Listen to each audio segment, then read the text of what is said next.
ജിതിൻ ജാലിൻ്റെ സംവിധാനത്തിൽ ടോവിനോ നായകനായ ARM അജയൻ്റെ രണ്ടാം മോഷണം എന്ന സിനിമ ഇന്നാണ് എനിക്ക് തിയേറ്ററിൽ പോയി കാണാനുള്ള ഭാഗ്യം കിട്ടിയത്. ഇന്നലെ കാണണം എന്നുണ്ടായിരുന്നു, പക്ഷേ ചില തിരക്കുകൾ കാരണം ഇന്നലെ കാണാൻ കഴിഞ്ഞിരുന്നില്ല. അതുകൊണ്ട് ഇന്ന് കണ്ടു. സിനിമ കണ്ടപ്പോൾ എനിക്ക് തോന്നിയ ചില കാര്യങ്ങൾ നിങ്ങളുമായി പങ്കുവയ്ക്കാം. സിനിമ തുടങ്ങിയപ്പോൾ ലാലേട്ടൻ്റെ ശബ്ദത്തിലൂടെയാണ് തുടങ്ങിയത്. അതോടൊപ്പം സിനിമയുടെ ടൈറ്റിലും ഉണ്ടായിരുന്നു. സിനിമയുടെ ടൈറ്റിൽ തുടങ്ങുന്ന ആ എഡിറ്റിങ്ങും ലാലേട്ടൻ്റെ ശബ്ദവും വളരെ മികച്ചതായിട്ട് എനിക്ക് തോന്നിയിട്ടുണ്ട്. പിന്നെ അതോടൊപ്പം തന്നെ ടോവിനോൻ്റെ കഥാപാത്രങ്ങളായ ഒന്നാമത്തെ കഥാപാത്രം കേണു എന്ന കഥാപാത്രം അതൊരു ചരിത്ര പുരുഷൻ്റെ കഥാപാത്രമായിരുന്നു. ഒരു മുത്തശ്ശി കഥയിലൂടെയാണ് ആ കഥാപാത്രം പ്രത്യക്ഷപ്പെടുന്നത്.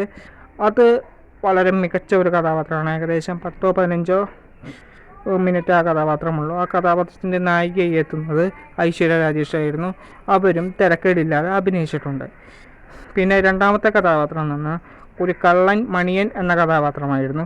അത് വളരെ ഗംഭീരമായൊരു കഥാപാത്രമായിരുന്നു. എഴുന്നേറ്റ് നിന്ന് കൈയടിക്കാൻ തോന്നുന്ന ഒരു കഥാപാത്രമായിരുന്നു. കണ്ടപ്പോൾ തന്നെ രോമാഞ്ചം ഫീൽ ചെയ്ത ഒരു കഥാപാത്രമായിരുന്നു അത്. അവരുടെ ഭാര്യവേഷം ചെയ്തത് സുരഭി എന്ന നടിയാണ്. അവർ വളരെ മികച്ചൊരു കഥാപാത്രം തന്നെയായിരുന്നു. ടോവിനോയ്ക്കൊപ്പം കട്ടാക്കി നിന്ന ഒരു കഥാപാത്രമായിരുന്നു അത്. പിന്നെ ടോവിനോ ചെയ്ത അജയൻ എന്ന മറ്റൊരു വേഷം, ഈ മണിയൻ എന്ന കഥാപാത്രത്തിൻ്റെ കൊച്ചുമകനായിട്ടാണ് അദ്ദേഹം ആ ഒരു കഥാപാത്രം അവതരിപ്പിച്ചത്. അതും നല്ലൊരു കഥാപാത്രം തന്നെയായിരുന്നു. ഏകദേശം മിന്നൽ മുരളി സ്റ്റൈലൊക്കെ തോന്നിയ ആ കഥാപാത്രം കണ്ടപ്പോൾ, എന്നാലും കുഴപ്പമില്ലെന്ന് തോന്നി. പിന്നെ സിനിമയിലെ ഓരോ ആക്ഷൻ രംഗങ്ങൾ വളരെ മികച്ചത് തന്നെയായിരുന്നു. എഴുന്നേറ്റ് നിന്ന് കൈയടിക്കാൻ തോന്നിയ ഒരു ഫീൽ ആ ഫൈറ്റ് സീനുകൾ കണ്ടപ്പോഴും തോന്നി. പിന്നെ സിനിമയുടെ എഡിറ്റിങ്ങും ബാക്ക്ഗ്രൗണ്ട് മ്യൂസിക്കും ഒക്കെ മികച്ചത് തന്നെയായിരുന്നു. പിന്നെ സിനിമയിൽ ജഗദീഷ് അവതരിപ്പിച്ച ആ വയസ്സൻ കഥാപാത്രം, അദ്ദേഹം ഈ അടുത്ത കാലത്ത് ചെയ്ത എല്ലാ കഥാപാത്രങ്ങളും മികച്ച കഥാപാത്രങ്ങളാണ്. അതോടൊപ്പം ഈ കഥാപാത്രം കൂട്ടിച്ചേർക്കാം എന്ന രീതിയിൽ തോന്നി. പിന്നെ ബേസിൽ ജോസഫിൻ്റെ കഥാപാത്രം, അത് സ്ഥിരം ശൈലി പോലെ തന്നെ അത്യാവശ്യം കോമഡിക്കുള്ള ഒരു കഥാപാത്രമാണ്.